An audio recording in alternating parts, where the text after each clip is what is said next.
Look at those eyes. Could you ever get tired of a face like that? What more does anyone need in life? She wasn't supposed to stay. That's what I kept telling myself. I had driven past that parking lot 3 times before I finally stopped the car. There she was, this tiny gray tabby kitten, sitting completely still in the middle of the asphalt, like she was waiting for something. Or someone. Cars were moving around her, and she didn't flinch. She just sat there with those enormous round eyes, like she already knew how this story was going to end. I pulled over. I walked toward her slowly, half expecting her to bolt. She didn't move. I picked her up. She weighed almost nothing. Her ribs were visible under that soft gray fur. But when I lifted her, she didn't fight me. She didn't scratch. She didn't make a sound. She just tucked her little head under my chin and went completely still, like she'd been waiting for that exact moment her whole short life. I told myself I was just going to get her warm for the night, maybe find her a real home by morning. That's what I kept telling myself. Her name became Nova. If stories like this find their way to your heart the same way Nova found her way to mine, this channel is where you belong. Every single week, there is another story just like this one waiting for you here. The first night was rough. She was covered in dirt, her fur matted in patches along her sides, and she had this hollow look in her eyes that only animals who've truly been alone carry. I stayed up cleaning her gently with a warm cloth, making sure she was hydrated and warm. She was restless, flinching at small sounds, startling at shadows, pulling herself into the smallest possible shape whenever something surprised her. But slowly, something in her began to ease. By 3 a.m., she had crawled onto my chest and fallen asleep to the sound of my heartbeat. I didn't move for 2 hours.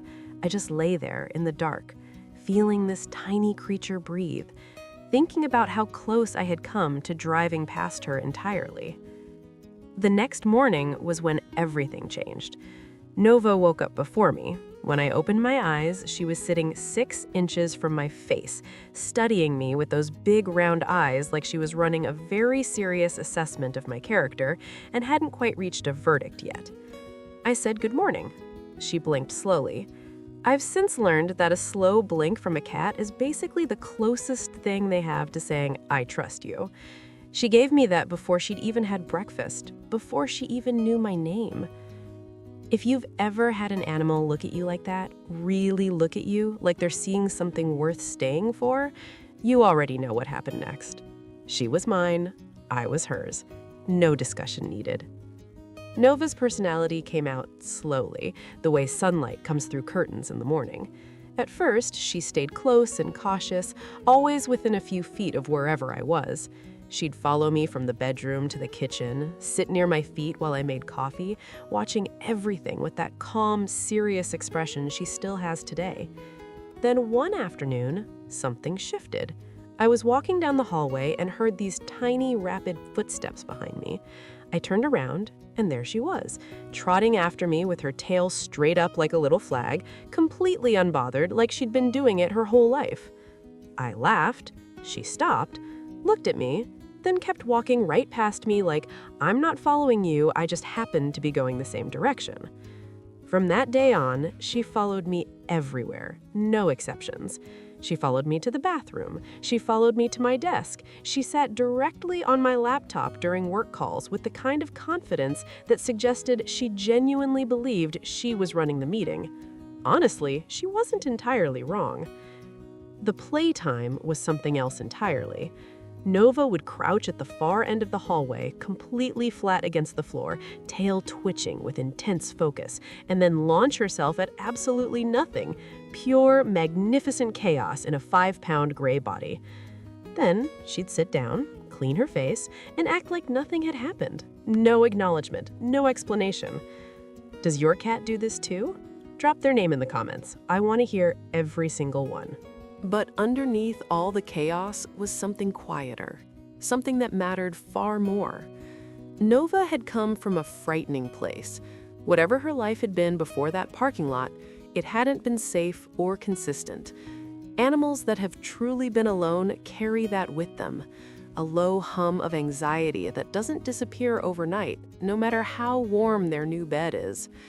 What helped her wasn't just time, it was consistency. Every morning, same routine. Every evening, same spot on the couch. She learned that I would be there, that the food would come, that the voice she was hearing was the same voice every single day. Slowly, that knowledge replaced the fear. I watched her change week by week. The hollow look faded completely. Her fur filled in thick and glossy. She started stretching out fully when she slept, instead of curling into the tightest ball she could manage. She stopped flinching at sudden sounds. She started taking up space like she had every right to it. Because she did. The moment I think about most happened about 2 months after she came home.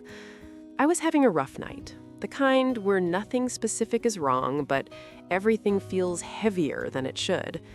I was sitting on the floor, back against the couch, just existing in that quiet, exhausted way. Nova came around the corner, looked at me for a long moment, and walked directly onto my lap. She didn't ask, she just decided that's where she needed to be. She curled up, tucked her head against my arm, and started purring, low and steady and warm. She stayed for a full hour. She didn't move until I did. I don't know how animals know. I truly don't. But they do. If that image stayed with you, if you felt something just reading it, then you already know why this channel exists. Nova is not a dramatic cat. She doesn't perform for attention or demand to be the loudest thing in the room. She's steady. She's present. Those big eyes always watching, always aware, always there. But when she loves you, you feel it in the quietest ways. The way she waits near the door when I've been out too long. The way she positions herself so one paw is always touching me when we sleep. The way she still gives me that slow blink, even now, even after all this time, like she's still choosing me, every single day. Her rescue changed both of us. She learned the world could be safe and full of warm places to sleep. I learned that sometimes the things that change your life most completely arrive quietly. A small gray cat sitting still in a parking lot, waiting for someone to slow down long enough to notice her. We didn't plan this. Neither of us expected it. But here we are.